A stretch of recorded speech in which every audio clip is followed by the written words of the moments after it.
So here I am on the West Side Highway, bumper to bumper traffic, afternoon rush hour.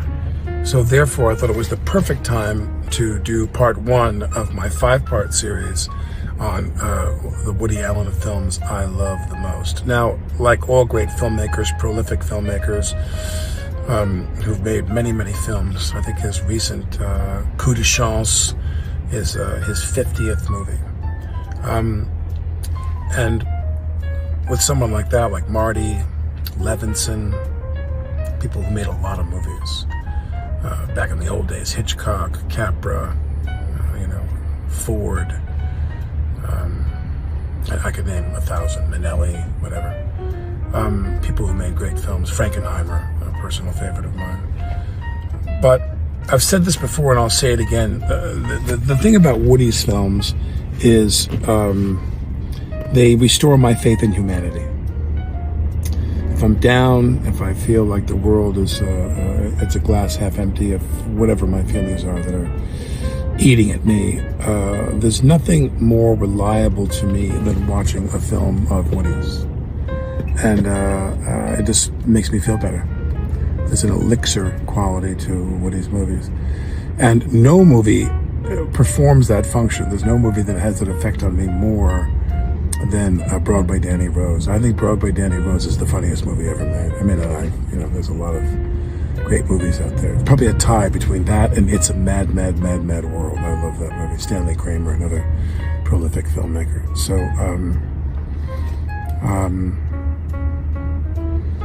I love Broadway Danny Rose. I love the setup. I love the construction. They're at the Carnegie Deli. They're all spitballing about the comedy world, the cabaret world, whatever it is.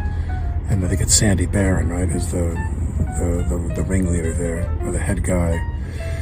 And they flash back and they talk about Danny Rose. He goes, you guys got time? Sandy Barron says, you sure you got time? But this is going to take some time, this story. I've got the Danny Rose story, he says.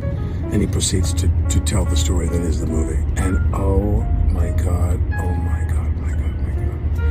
And Mia is in the film, does an amazing job. I mean, how Mia pulled that mafia, that mob mall out of her pocket is just mesmerizing to me. Mia's a great actress. She's a great movie actress. She made a lot of great movies, and many of them with Woody. But my God, I mean, everything. Are you an Aries? He says to her frustrated boyfriend. He's a poet, the mother says. He's a sensitive. And the Malokia, she says. I could go on and on and on. Who's the cheese eater? It's oh God, forgive me. It's Barney Dunn. Then you cut back to the coffee shop. Barney Dunn. You know Barney Dunn. Then they cut to Barney Dunn, the stuttering ventriloquist. So, listen, you kids. He's at a party somewhere. I mean, the moments in this movie are just so unbelievable. And the heart. I mean, when Danny has his Thanksgiving dinner or whatever, his holiday dinner, and a couple of people show up at his house, and, it's just, he has a small life. He has a small life, but nonetheless a lot of things to be grateful for. Broadway Danny Rose, the helium balloons, all of it. And I'm going to stop there. Broadway Danny Rose, number one. I'm going to stop at number one. Now, 2, 3, 4, and 5 are not necessarily in that order. I love them all. They're very different. But number one is Broadway Danny Rose. I mean, what'd your husband do? He was a juice man for the mob. He made juice for the mob? No, silly. He was a collector. He collected money. What happened to him? They shot him in the eyes. Oh, he's blind? No, stupid, he's dead. Well, of course, straight through into the brain. I paraphrase, but my favorite movie. So I hope this works. I'm in a cab in New York. I just came from a concert.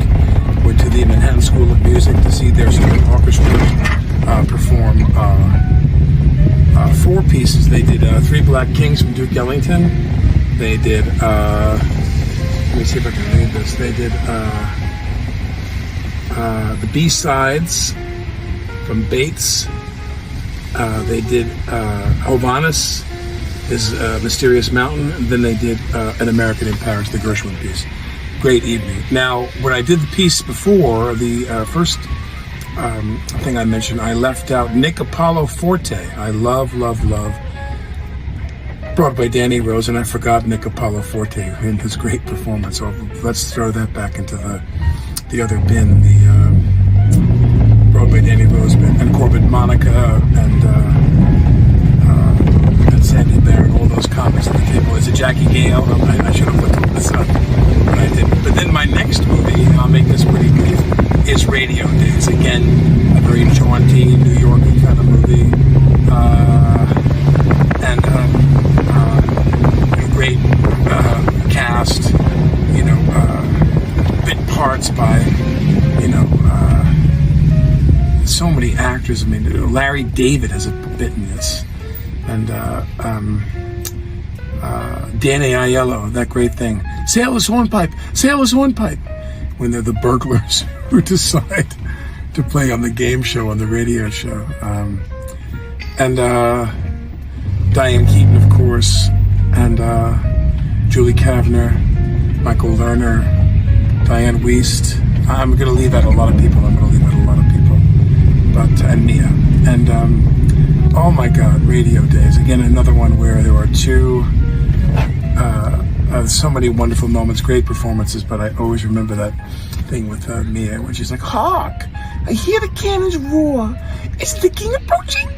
And I just always crack up when I hear that, And the student goes up before, he's like, "Hark, I hear the cannons roar. Is the king approaching?" And then Roger Daley and Irene Draper, the radio hosts. I love them. And of course, Kenneth Mars, the great Kenneth Mars. "To a rabbi, you say, my faithful Indian companion?" Whack! What's one of the funniest scenes I've seen in a movie in my whole lifetime. Anyway, Radio Days. What a great movie. What a great movie. Wartime, I guess, post-war. They're raising money for the Jewish homeland. They're stealing money for the Jewish homeland. Or they're stealing the money for the Jewish homeland. Such violence, he says. I should look up that piece and perform it for you. I'll get a script and I'll perform it for you. Not that I'm going to do a good job. I says worship Kenneth Mars. Imitation is the sincerest form, right? Anyway, Radio Days.